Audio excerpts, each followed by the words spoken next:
Bonjour les gens, les jeunes, les moins jeunes, c'est reparti, vidéo sur les formats de nombres, puisque là on aimerait bien mettre des unités par exemple, et on se rend vite compte que si on met nous-mêmes les unités, et ben que ce n'est plus possible ensuite de faire de calcul, c'est sorti du calcul.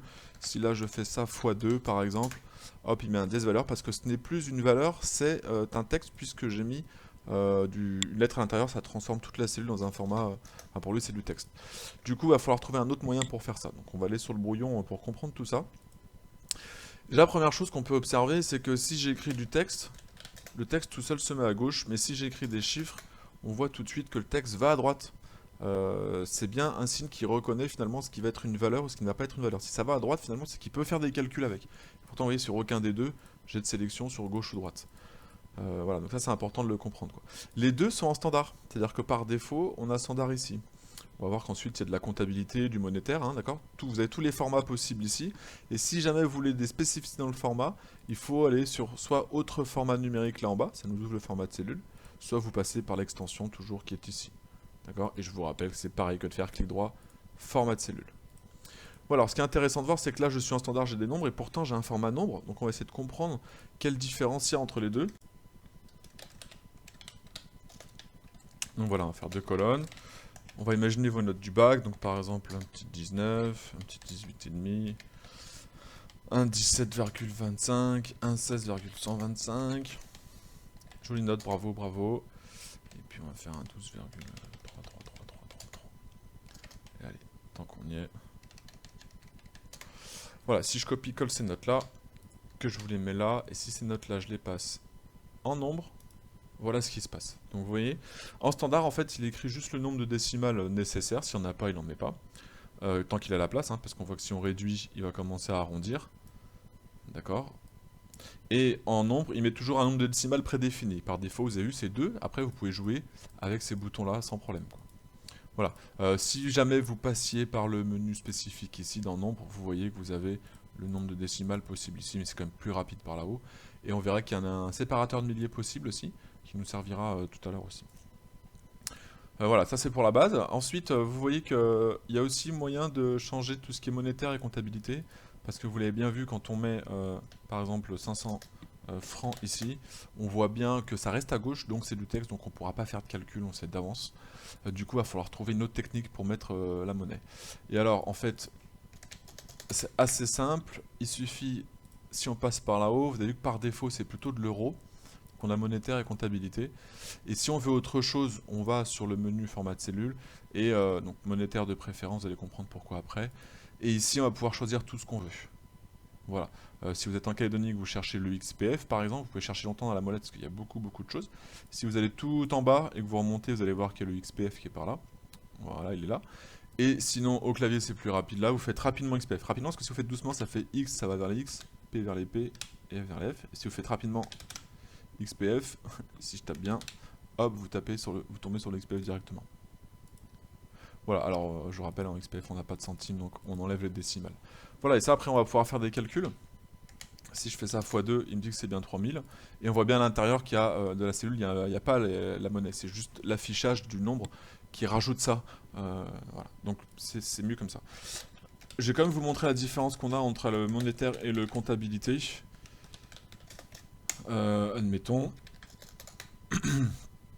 Ok, 6900, on va mettre 0 et on va mettre un négatif. Voilà, je vais reprendre mon format monétaire qui était ici tout à l'heure. Lui, je vais le mettre là. Et ça, par contre, je vais le mettre au format comptabilité. Toujours en XPF. Voilà, alors là, ça a l'air pas trop de différence. Pour l'instant, on se rend juste compte que le 0 n'existe pas en comptabilité. On met toujours un trait comme ça. Et si on agrandit les deux cases, en fait, on se rend compte que sur la comptabilité, le négatif est en début de cellule. Parce qu'en théorie, en comptabilité, le négatif n'existe pas. On parle de colonne crédit-débit. Du coup, si vous avez des grandes colonnes comme ça, c'est un premier risque, c'est que quand vous regardez les chiffres là, vous ne voyez plus le négatif. Voilà. Et la deuxième conséquence de tout ça, ou troisième, c'est que quand vous prenez tout ça, si vous amusez à centrer, mettre à gauche, à droite, centrer à gauche, droite, etc., vous voyez ce qui se passe? En fait, les chiffres en comptabilité ne bougent plus. C'est-à-dire qu'ils sont figés à droite, et par défaut, même si vous regardez bien, il y a un petit retrait qui est là ici. Donc moi je trouve ça super contraignant, mais en fait si vous discutez avec des comptables, ils vont dire que c'est génial, eux ils ont la certitude comme ça que leurs chiffres restent bien alignés. Bon alors après, à vous de voir comment vous utilisez tout ça, mais moi mon conseil c'est en comptabilité, utiliser le format comptable, mais si tu fais pas de comptabilité, n'utilise pas le format comptable, prends le format monétaire. Tu seras beaucoup plus souple après sur toute ta mise en forme. Voilà, ensuite, euh, on peut voir aussi peut-être le format pourcentage qu'on a en accès direct ici. Alors je vous rappelle qu'un pourcentage en général c'est un ratio, donc c'est quelque chose sur quelque chose d'autre.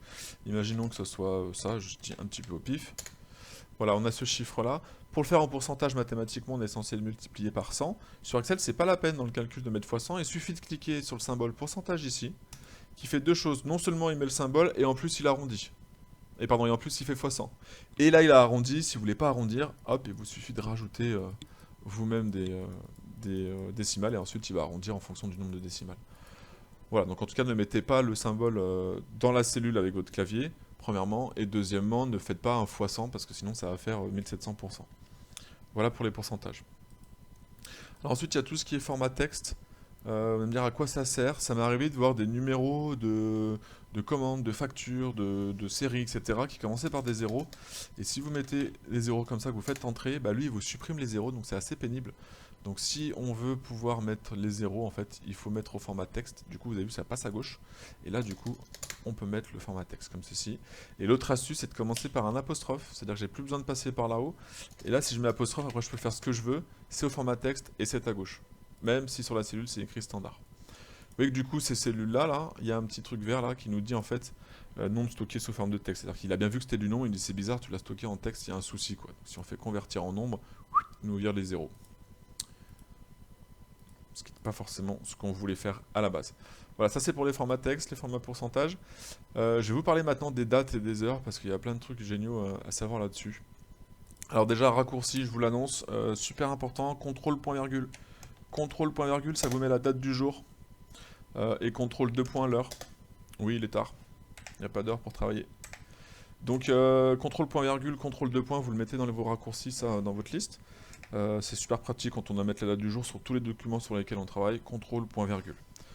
Voilà, alors, les dates. Ce qui est intéressant sur les dates, déjà, c'est de voir que si on les étire, automatiquement, il nous met les dates suivantes. Hein. Encore une fois, on en reparlera de ça plus tard.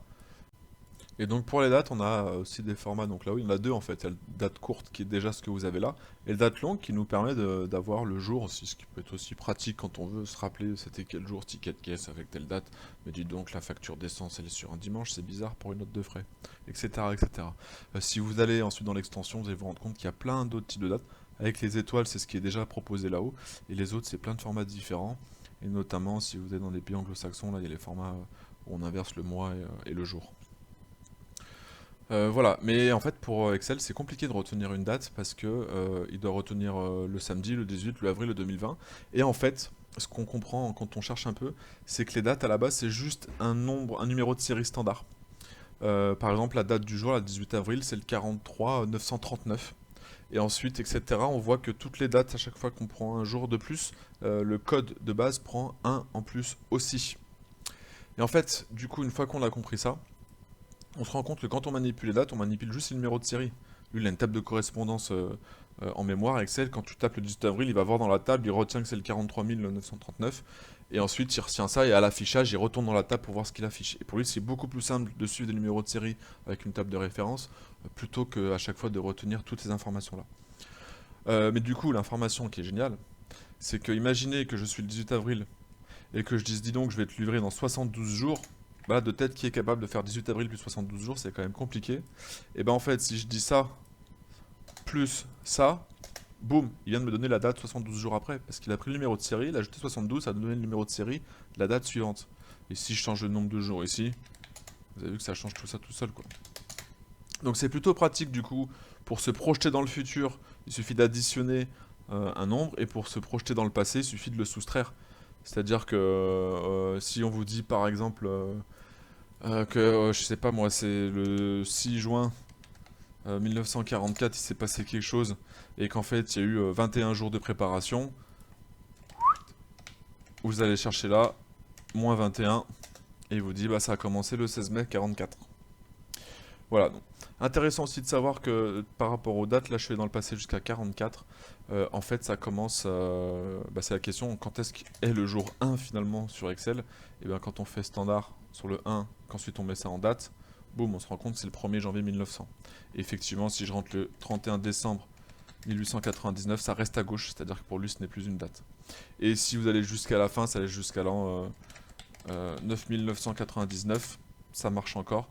Et si je dis le 1er janvier 10 000, ça ne marche plus, ça reste à gauche. Donc là, en fait, vous avez la première et la dernière date possible sur Excel pour travailler.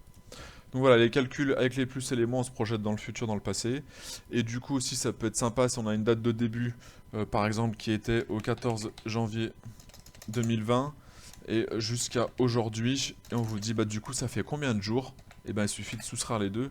Le 18 avril moins le 14 janvier, bah, ça fait 95 jours. Voilà, pour tous les gens qui calculent le nombre de jours depuis qu'ils sont confinés ou depuis autre chose, ces petits calculs-là sont bien pratiques. Voilà sur les dates. Sur les heures, ça se fait avec les 2 points de base. Si vous ne faites pas contrôle 2 points qui vous met l'heure, vous faites genre si je fais 5 2 points, hop, ça met 5 heures. 4 2.1, ça fait 4h01, etc., etc. Pareil sur les heures, on a plein de formats d'heures différents qui sont disponibles ici. D'accord. Le format qui est avec l'étoile, encore une fois, c'est le format qui est là-haut. Et ici, on a du coup sur 24 heures ou pas. Je vais vous montrer ensuite d'autres petites choses. Ce qui est intéressant avec les heures, c'est que parfois, quand on veut faire genre... si je vous dis 22 heures et 4 heures, si je vous dis ça fait combien 22 heures plus 4 heures, bah, y a le débat, est-ce que ça fait 26 heures ou est-ce que ça fait 2 heures? Pourquoi 2 heures? Parce que s'il est 22 heures, et il est 22 heures d'ailleurs, et que je rajoute 4 heures, bah, il sera 2 heures du matin. Et ben oui, ça fait 2 heures du matin. Du coup, on se dit, bah zut, en RH, alors quand je vais additionner toutes les heures travaillées par jour, je vais jamais dépasser le 24 heures, ça va toujours revenir à 0. Et là, la petite astuce, c'est de connaître du coup le format spécifique dans les heures ici, qui correspond à celui-là, en tout cas en facile, c'est comme ça qu'on le fait. On voit qu'on a 37 heures ici, donc ça prouve bien que ça dépasse les 24 heures. Et quand je fais ça, du coup, on voit bien que lui passe à 26 heures. Voilà. Par rapport aux heures, si on cherche à comprendre les heures comme on a réussi à comprendre les dates, d'accord, si je fais comme ça, par exemple, je prends toutes ces dates-là, je vais encore faire jusqu'à minuit, voilà, et que je les déplace à côté, si toutes ces heures-là, je les passe en standard, et ben on comprend rien en fait. Au début, on comprend rien. Moi, la première fois, je l'ai fait juste sur une heure, j'ai vu ça, je fais waouh, c'est un peu mystique le truc. Non, non, en fait, si vous regardez, il y a des correspondances qui sont assez logiques. Et en général, on commence à comprendre par là. Quand on voit midi, c'est 0,5. Waouh. Et en fait, le minuit, ça revient à 1. Et en fait, on voit que de minuit à minuit, ça passe de 0 à 1. Et en fait, j'ai cherché tout de suite, je me suis dit, mais alors attends, ça doit être 1 divisé par 24, c'est-à-dire 1 heure sur 24. Voilà, donc en fait, les décimales, c'est des décimales de jour. C'est-à-dire que si j'écris, je sais pas quoi, 0,5, ça fait midi, c'est une demi-journée. Ça veut dire que si j'ai écrit, je sais plus combien c'était tout à l'heure, la date du jour, c'est 43 939. Donc si j'écris par exemple ici 43 939,25, le virgule 25, vous avez compris, c'est 6 heures du matin. Si ça, je le passe en date, c'est le 18 avril. Si je le passe en heure, c'est 6 heures du matin. Et si je vais sur mes formats spécifiques où j'ai la date et l'heure, j'en ai là par exemple, et ben il va me dire c'est le 18 avril à 6 heures du matin. Donc en fait, on se rend compte que la date et l'heure, c'est la même chose derrière. Les entiers, c'est ce qui représente le jour de la date, d'accord? Et les décimales, c'est ce qui représente l'heure, tout simplement. Voilà. Du coup, la conséquence sur les calculs, c'est que quand vous multipliez des heures, admettons que là je dise, bah, le mec il a bossé 18 heures, d'accord? Il est payé à 4500 francs de l'heure. Ok, on va vite fait lui mettre un petit format XPF tant qu'on y est. Ok, et ben on va se dire donc 18 heures, je vais le réécrire là.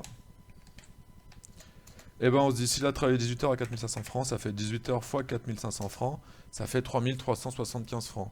Et là on se dit, bah non, il y a un souci, le mec, c'est pas possible quoi. Et bien évidemment qu'il y a un souci, parce qu'en fait quand vous faites x 18 heures, vous faites pas x 18, vous faites x ce chiffre-là. Donc dès que vous faites un calcul, vous multipliez des heures, c'est très important de penser à faire le multiplier par 24.